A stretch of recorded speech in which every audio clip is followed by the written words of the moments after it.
மணி tax நேயர்களுக்கு வணக்கம். இந்த வாரம் தமிழ் சினிமாவில் நிறைய படங்கள் ரிலீஸ் ஆகிருக்கு. அந்த படங்களில் சிலவற்றை நீங்கள் மணி டாக்ஸில் உங்களுக்காக விமர்சனமாக கொடுத்துட்ருக்கோம். இப்போ நம்ம பார்க்க போகிற படம் மழை பிடிக்காத மனிதன். இந்த படத்தை பார்த்துட்டு வெளியே வந்த உடனே இந்த படத்தினுடைய டைரக்டர் விஜய் மில்டன் எல்லாத்துக்கும் ஒரு வீடியோ பைட்ஸ் அனுப்பிச்சிருந்தாரு. அதில் அவர் சொல்லியிருந்தாரு, இந்த படத்தினுடைய ஹீரோ விஜய் ஆண்டனியோட பேக் ஸ்டோரி எதுவுமே நான் வைக்கவே இல்லை. அந்த பேக் ஸ்டோரி தெரிஞ்சால் படம் பார்த்த உங்களுக்கு இந்த படத்து மேலே இருக்க கிரீப் போயிடும். ஆனால் நீங்கள் பார்க்கும்போது விஜய் ஆண்டனியோட பேக் ஸ்டோரி வச்சுட்டாங்க. விஜய் ஆண்டனி யார், என்ன, எப்படியாப்பட்டவர், அது எந்த சிக்கலில் மாட்டியிருக்காருங்கிறத பேக் ஸ்டோரியில் சொல்லிட்டாங்க. அது என்னுடைய எண்ணத்துக்கு முரண்பாடாக இருக்குது அப்படின்னு அவர் சொல்லியிருக்காரு. அதனால் டைரக்டர் சொன்ன மாதிரியே விஜய் ஆண்டனியோட பேக் ஸ்டோரியை நாங்கள் பார்த்தோம். இருந்தாலும் விமர்சனத்தில் அதை சொல்லாத கதையை மட்டும் பார்த்துருவோம். இந்த படத்தினுடைய கதை என்ன? விஜய் ஆண்டனியும் சரத்குமாரும் தமிழ்நாட்டுக்கு இந்தியாவுக்கு அதிக பரிச்சயம் இல்லாத ஒரு தீவுக்கு போகிறாங்க. இனிமே நீ காத்து மாதிரி இருக்கணும், ஜஸ்ட் எக்ஸிஸ்ட். அங்கே பார்த்தா விஜய் ஆண்டனி சரத்குமார் விட்டுட்டு சொல்கிறாரு, இங்கே உனக்கு சேஃபாக இருக்கு, நீ இரு, உனக்கு ஏதாவது எமர்ஜென்சினா இதை யூஸ் பண்ணுன்னு சொல்லி அவர் ஒரு ஃபோன் நம்பர் மாதிரி ஒரு சிம் கார்டு மாதிரி கொடுத்துட்டு போகிறாரு. Just open this.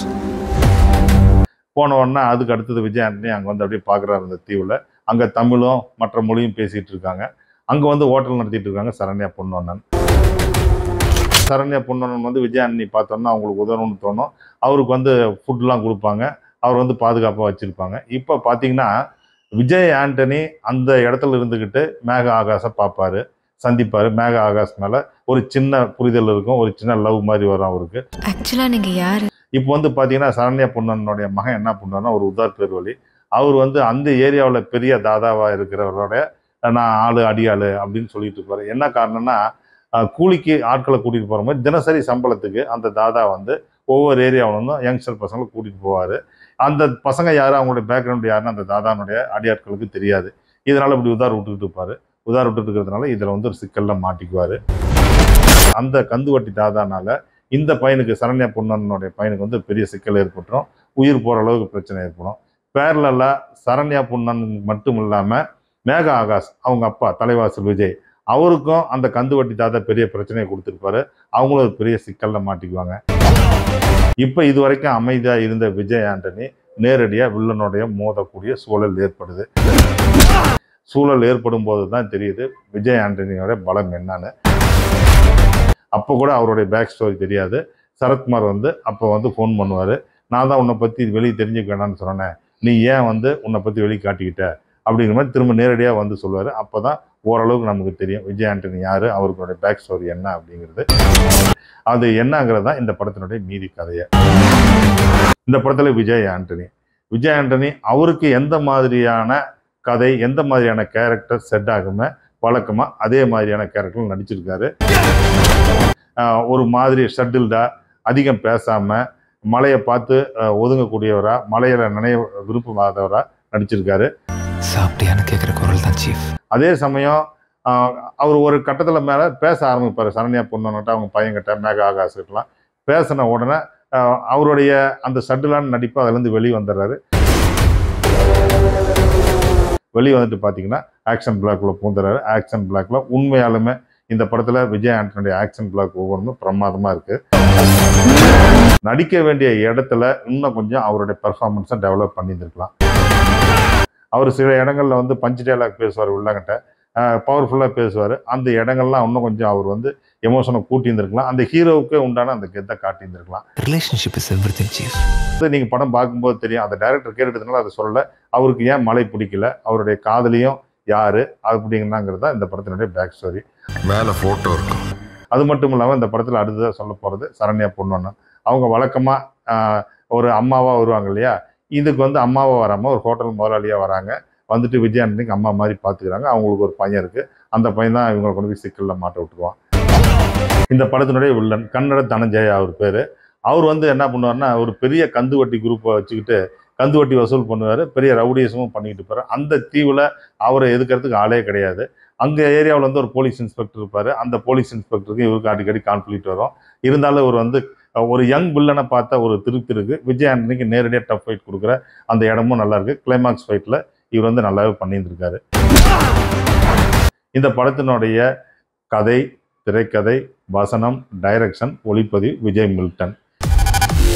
Vijay Milton வந்து இந்த கதையை அவர் என்ன பண்ணியிருக்காரு அப்படின்னா, ஒரு த்ரில்லிங்காக இருக்கணும், இந்த கதையை வந்து பார்க்கும்போது ரோலர் கோஸ்டரில் போகிற மாதிரி ஒரு த்ரில் இருக்கணும் அப்படிங்கிறதுக்காகவே விஜய் ஆண்டனியோடைய பேக் ஸ்டோரியை சொல்லாமல் இந்த படத்தை எடுக்கலாம்னு எடுத்திருக்காரு. அந்த தீவில் வந்து விஜய் ஆண்டனி மாட்டிட்டு முழிக்கிறதும், அதுக்கடுத்து உள்ளங்கட்டை மாட்டிக்கிறதும், இவர் எந்த சூழலில் பாட்ஷா ரஜினிகாந்த் மாதிரி தன்னை யார் அப்படிங்கிறத காட்டிக்கிற மாதிரி ஒரு பில்டப் கொடுக்கணும்னு ஆசைப்பட்டு அதை எடுத்திருக்காரு. ஆனால் எதுவுமே அந்த இடத்துல வந்து ஒர்க் அவுட் ஆகலை. ஃபர்ஸ்ட் ஹாஃப் வரைக்கும் ஃபர்ஸ்ட் ஹாஃப் வந்து இந்த படத்தில் வந்து எந்த அளவுக்குமே சப்போர்ட் பண்ணல. ஸ்ட்ரெயிட்டாக ஒரு கேள்வி கேட்குறேன். செகண்ட் ஹாஃபில் வில்லனுக்கு இவருக்கு நேரடி மோதல் வரும்போது தான் படத்தில் பெப்பி கிரியேட் ஆகுது. ஆக்ஷன் பிளாக் வரும்போது தான் விஜய் ஆண்டனியோட ஃபுல் பெர்ஃபார்மன்ஸ் வெளிவருது. ஒரு டிஃப்ரெண்டான ஆக்ஷன் சீக்வன்ஸ் இந்த படத்தினுடைய ஒரு 3 இடத்துல வச்சிருக்காங்க. இதுதான் இந்த படத்தை விறுவிறுப்பாக கூட்டியிருக்கு. சரியா இருக்கிறத விட நிம்மதியாக இருக்கிறது முக்கியம். இந்த படத்தில் டைரக்டோரியல் டச் அப்படின்னு பார்த்தீங்கன்னா வசனத்தை சொல்லலாம்.